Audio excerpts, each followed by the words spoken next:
अगर ये कहा जाए कि दुनिया में सबसे ज्यादा ग्रीन हाउस गैस पैदा करने वाला तीसरा सबसे बड़ा देश असल में कोई देश है ही नहीं, बल्कि वो हमारा फेंका हुआ खाना है, तो शायद पहली बार में इस पर यकीन करना थोड़ा मुश्किल लगे। हाँ बिल्कुल, ये सुनने में ही काफी अजीब लगता है। हाँ, लेकिन आज के इस विस्तृत विश्लेषण में हम ठीक इसी सच्चाई का सामना करने वाले हैं।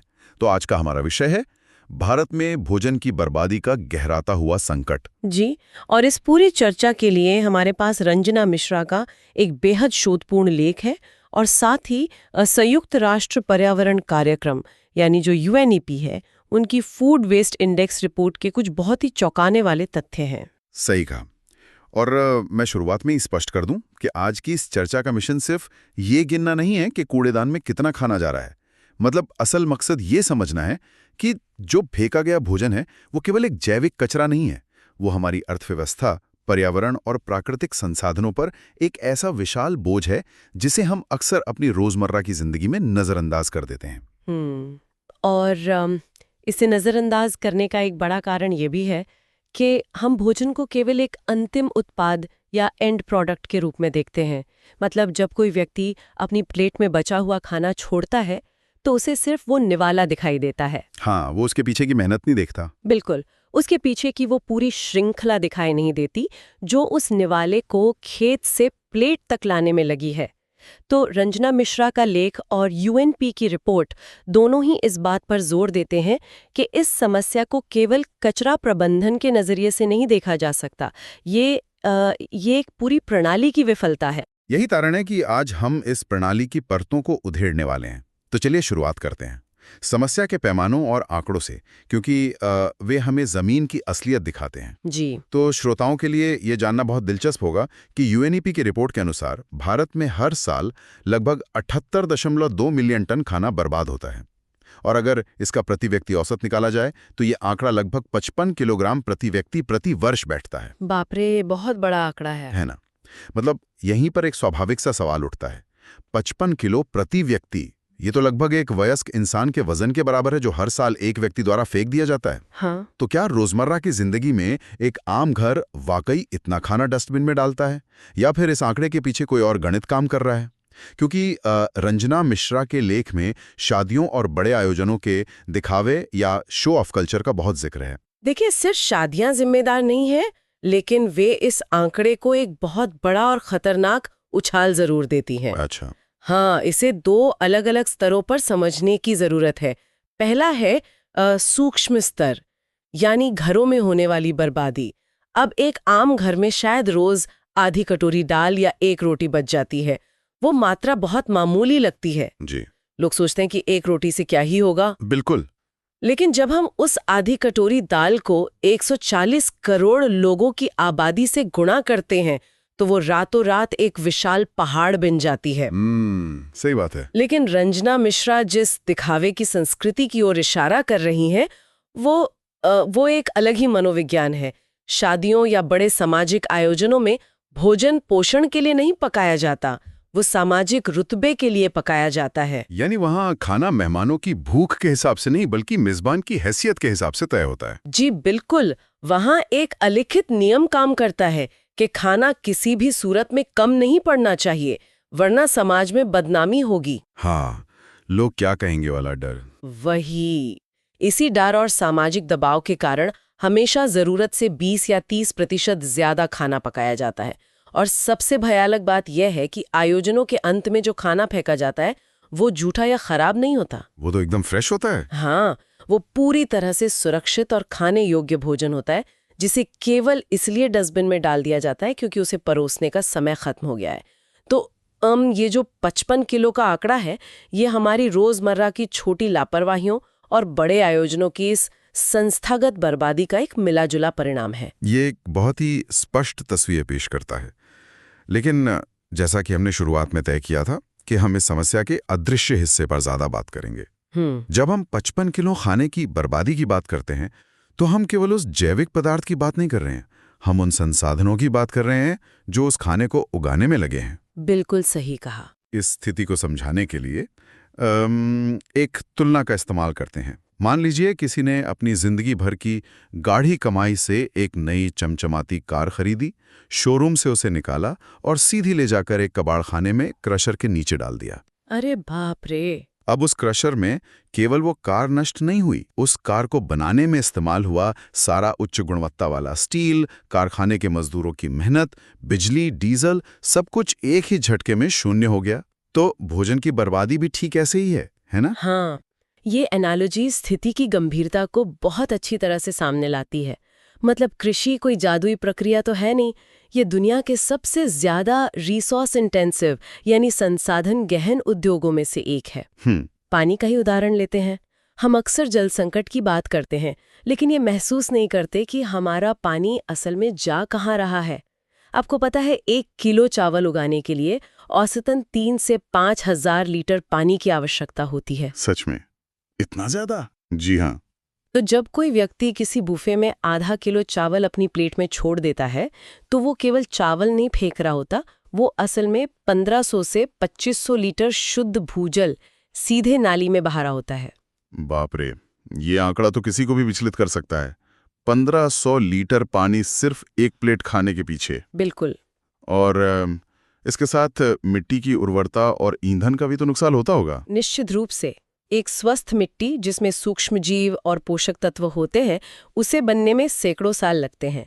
हमने उस मिट्टी से पोषण निकाला, उसमें रासायनिक उर्वरक डाले, जिन्हें बनाने के लिए फैक्ट्रियों में भारी मात्रा में जीवाश्मी ईंधन जलाया गया। फिर ट्रैक्टर चलाने के लिए डीजल इस्तेमाल हुआ। फसल कटने के बाद उसे ट्रकों में भरकर सैकड़ों किलोमीटर दूर मंडियों तक ले जाने के लिए फिर से ऊर्जा खर्च हुई। तो जब वो खाना कूड़ेदान में जाता है, तो उस पूरे सप्लाई चेन में खर्च हुई हर एक कैलोरी ऊर्जा, हर एक बूंद ईंधन पूरी तरह से व्यर्थ हो जाता है। मतलब ये एक ऐसा नुकसान है जिसकी भरपाई प्रकृति रातों रात नहीं कर सकती। बिल्कुल नहीं। अच्छा, तो ये तो हुई उपभोक्ताओं की बात जो खाना अपनी मर्जी से फेंकते हैं। लेकिन अब इस चर्चा के सबसे चुनौतीपूर्ण हिस्से की तरफ मुड़ते हैं। हमारे पास जो शोध और आंकड़े हैं वे बताते हैं कि पूरी गलती सिर्फ थाली में खाना छोड़ने वालों की नहीं है। सही कहा। समस्या का एक बहुत बड़ा हिस्सा उपभोक्ता तक पहुंचने से पहले ही खेतों और मंडियों के बीच पैदा हो जाता है।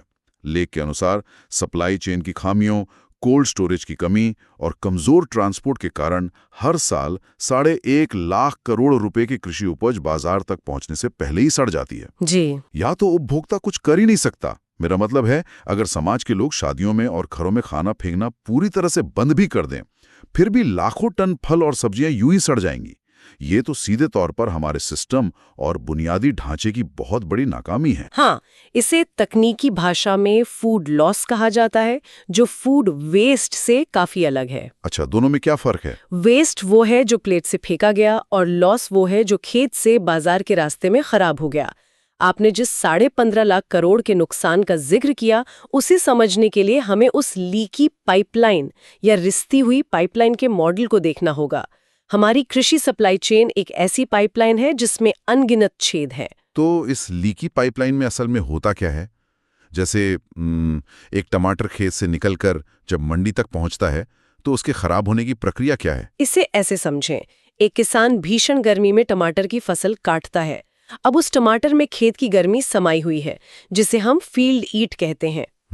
विकसित देशों में फसल कटते ही उसे तुरंत प्री कूलिंग चैम्बर में डाला जाता है, ताकि वो फील्ड हीट निकल जाए और सड़ने की प्रक्रिया धीमी हो जाए। अच्छा, तुरंत ठंडा कर देते हैं। हाँ, लेकिन हमारे यहाँ वो गरम टमाटर सीधे जूट की बोरियों या खुले ट्रकों में लाद दिया जाता है।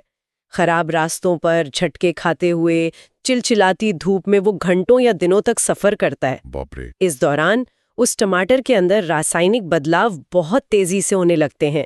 जब तक वो थोक मंडी में पहुंचता है, नीचे दबे हुए हजारों टमाटर पिचक कर सड़ चुके होते हैं। वैज्ञानिक रूप से बनाए गए वेयरहाउस या कोल्ड स्टोरेज चेन की कमी के कारण जो उपज महीनों तक सुरक्षित रखी जा सकती थी, वो कुछ ही दिनों में कचरा बन जाती है। और इसका सीधा असर हमारे देश की अर्थव्यवस्था पर कैसे पड़ता है? क्योंकि ये 15.5 लाख करोड़ का नुकसान सिर्फ एक आंकड़ा तो नहीं हो सकता। इसका असर बहुत सीधा और क्रूर है। अर्थशास्त्र का एक बुनियादी सिद्धांत है मांग और आपूर्ति, डिमांड और सप्लाई। बिल्कुल। जब किसान खेत से 100 टन प्याज लेके चलता है, लेकिन रास्ते की अव्यवस्था के कारण मंडी तक सिर्फ 70 टन ही पहुंच पाता है, तो बाजार में प्याज की सप्लाई कम हो जाती है। लेकिन उसे खरीदने वाले उपभोक्ताओं की संख्या तो कम नहीं हुई है। हाँ, खाने वाले तो उतने ही हैं। तो कम सप्लाई और ज्यादा डिमांड के कारण उस प्याज की कीमतें अचानक आसमान छूने लगती हैं। ओहो, यानी जो महंगाई आम आदमी का बजट बिगाड़ती है, उसके पीछे ये सड़ा हुआ और बर्बाद हुआ अनाज एक बहुत बड़ा कारण है। बिल्कुल सही पकड़ा आपने। वो 4.5 लाख करोड़ रुपए का नुकसान कोई हवा में गायब नहीं होता। वो नुकसान एक तरह के अदृश्य टैक्स के रूप में बाजार की हर सब्जी, हर फल की कीमत में जुड़ जाता है। किसान को उसके उस हिस्से का पैसा नहीं मिलता जो रास्ते में सड़ गया, इसलिए वो गरीब रहता है। और दूसरी तरफ जो उपज बाजार में पहुंची है, उसके लिए आम नागरिक उस जरूरत से ज्यादा कीमत चुकानी पड़ती है। ये एक ऐसा टूटा हुआ सिस्टम है जो उत्पादक और उपभोक्ता दोनों को आर्थिक रूप से निचोड़ रहा है। सच में यह आर्थिक पहलुओं आंखें खोलने वाला है। लेकिन अब हम इस चर्चा को उस दिशा में ले चलते हैं जो सीधे तौर पर हमारे अस्तित्व से जुड़ी है, यानी हमारा पर्यावरण। जी। आर्थिक नुकसान अपनी जगह है, लेकिन जो लाखों टन खाना शादियों में फेंका गया या रास्ते में सड़ गया, वो भौतिक रूप से कहीं तो जाता होगा, वो गायब तो नहीं हो जाता। बिल्कुल नहीं। रिपोर्ट स्पष्ट करती है कि ये सारा कचरा शहरों के बाहर बने उन विशाल लैंडफिल्स या कचरे के पहाड़ों में जाकर डंप हो जाता है। और यहीं से शुरू होता है वैश्विक कार्बन उत्सर्जन का वो खौफनाक अध्याय, जहां खाने की बर्बादी की हिस्सेदारी लगभग 8 से 10% तक है। यह एक बहुत गंभीर विषय है। अब यहाँ एक बहुत ही तार्किक सवाल उठता है जो अक्सर कई लोगों के मन में आता है। लोग सोचते हैं कि खाना तो एक प्राकृतिक और जैविक पदार्थ है। अगर आप एक सेब को मिट्टी में फेंक दें तो वो सड़कर खाद बन जाएगा और मिट्टी को फायदा ही पहुंचाएगा। जी, ये एक आम धारणा है। तो फिर वही खाना जब लैंडफिल में जाता है तो अचानक से पर्यावरण के लिए इतना बड़ा खतरा कैसे बन जाता है? मीथेन गैस कहाँ से आ जाती है? मतलब प्राकृतिक रूप से खाद बनने और लैंडफिल के कचरे में ऐसा क्या तकनीकी अंतर है? ये शायद इस पूरी चर्चा का सबसे महत्वपूर्ण वैज्ञानिक पहलू है। देखिए, प्राकृतिक रूप से खाद बनने और लैंडफिल में सड़ने के बीच जो सबसे बड़ा अंतर है वो है ऑक्सीजन की उपस्थिति। ऑक्सीजन की उपस्थिति ये इस पूरी प्रक्रिया को कैसे बदल देती है? मैं समझाती हूँ। जब कोई सेब का टुकड़ा या पेड़ का पत्ता जंगल में मिट्टी पर गिरता है तो वो खुली हवा में होता है। हवा में मौजूद ऑक्सीजन की मदद से कुछ विशेष बैक्टीरिया उसे सड़ाने का काम करते हैं। इस प्रक्रिया को एरोबिक डिकम्पोजिशन कहा जाता है। मतलब ऑक्सीजन के साथ होने वाला डिकम्पोजिशन? जी, ये एक प्राकृतिक और स्वस्थ प्रक्रिया है जिसके अंत में एक बहुत ही उपजाऊ खाद यानी कंपोस्ट का निर्माण होता है। इस प्रक्रिया में कार्बन डाइऑक्साइड निकलती तो है, लेकिन वो बहुत धीमी गति से प्रकृति के चक्र में वापस मिल जाती है। अच्छा, और इसके विपरीत लैंडफिल में क्या होता है जहां ये हवा नहीं पहुंच पाती? लैंडफिल का वातावरण बिल्कुल अलग होता है। वहां रोजाना हजारों टन कचरा जिसमें प्लास्टिक, धातु और बचा हुआ खाना सब कुछ मिला होता है, एक के ऊपर एक डंप किया जाता है। फिर उस पर भारी मशीनें चलाई जाती हैं ताकि वो कम जगह घेरे। इस भारी दबाव के कारण कचरे के उस पहाड़ के अंदर हवा या ऑक्सीजन जाने का कोई रास्ता ही नहीं बचता। ओहो। वो एक दम घोटू ऑक्सीजन रहित मकबरा बन जाता है। अब वहां एरोबिक बैक्टीरिया काम नहीं कर पाते, उनकी जगह एनारोबिक बैक्टीरिया सक्रिय हो जाते हैं जिन्हें जीवित रहने के लिए ऑक्सीजन की जरूरत नहीं होती। अच्छा, तो ये ऑक्सीजन के बिना काम करते हैं? बिल्कुल। और जब ये बैक्टीरिया ऑक्सीजन के बिना भोजन को सड़ाते हैं तो उत्पाद के रूप में कंपोस्ट नहीं बनता, उत्पाद के रूप में एक बेहद खतरनाक गैस पैदा होती है और वो है मीथेन। बाप रे। और ये मीथेन गैस कार्बन डाइऑक्साइड के मुकाबले जलवायु परिवर्तन के लिए कितनी बड़ी चुनौती है? यह एक बहुत बहुत बड़ी चुनौती है, क्योंकि मीथेन कार्बन डाइऑक्साइड की तुलना में वायुमंडल में गर्मी को सोखने और कैद करने में लगभग 25 से 80 गुना अधिक शक्तिशाली होती है। 80 गुना? जी हाँ, ये एक तरह का गाढ़ा कंबल है जो पृथ्वी की गर्मी को बाहर नहीं जाने देता। जब हम कहते हैं कि वैश्विक उत्सर्जन का 10% हिस्सा भोजन की बर्बादी से आता है, तो इसका मतलब है कि ये एविएशन इंडस्ट्री यानी दुनिया भर में उड़ने वाले सभी हवाई जहाज़ों से होने वाले प्रदूषण से भी कई गुना ज्यादा है। ये तो डराने वाला सच है। बिल्कुल। अगर हम इस सड़े हुए भोजन की मीथेन उत्सर्जन को एक देश मान ले तो ये अमेरिका और चीन के बाद दुनिया का तीसरा सबसे ज्यादा ग्लोबल वार्मिंग पैदा करने वाला स्रोत होगा।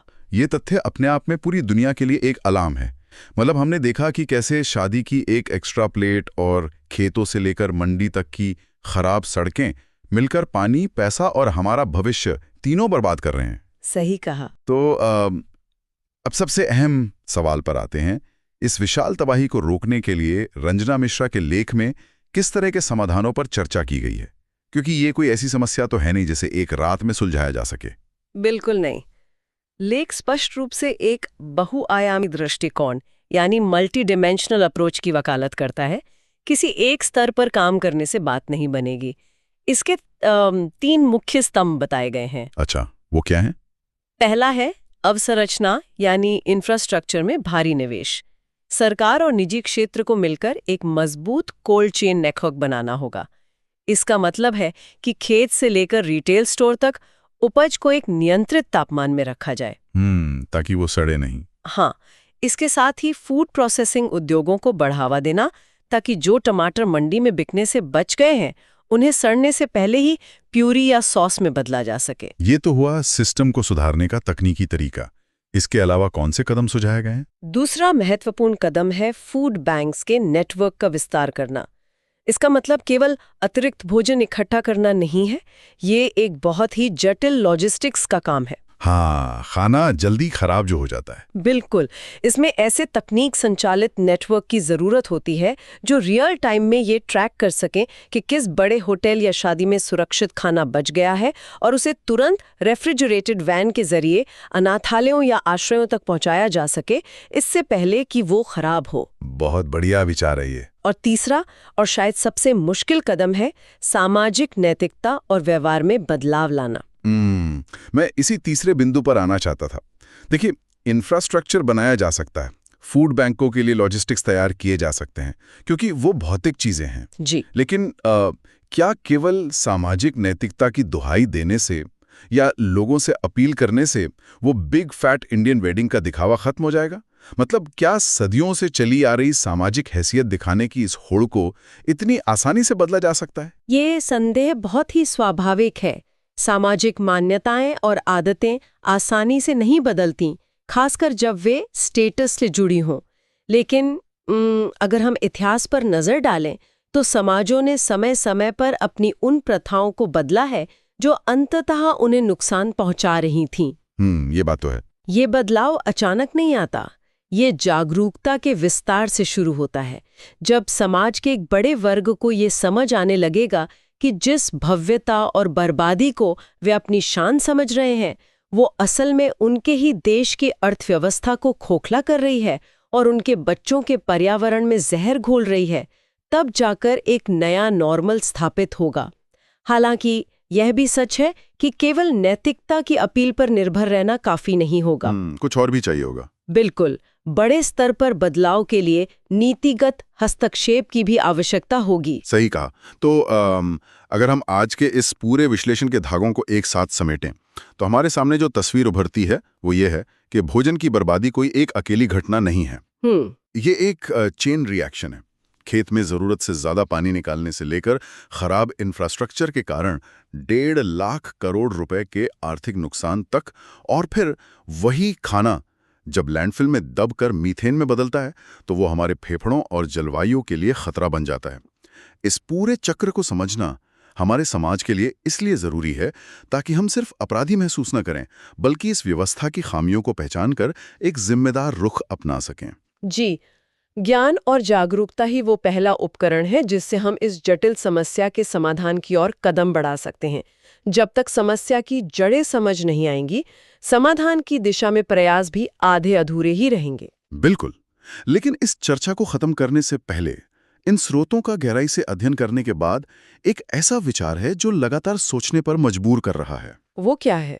अगर ये साबित हो चुका है कि भोजन की बर्बादी सीधे तौर पर राष्ट्रीय महंगाई बढ़ा रही है, देश को 1.5 लाख करोड़ का नुकसान दे रही है और ग्लोबल वार्मिंग में इतना बड़ा योगदान दे रही है, तो क्या बड़े व्यावसायिक आयोजनों या हजारों लोगों की क्षमता वाली शादियों में होने वाली इस अथाह बर्बादी को केवल लोगों की सामाजिक नैतिकता या उनकी स्वेच्छा के भरोसे छोड़ देना चाहिए?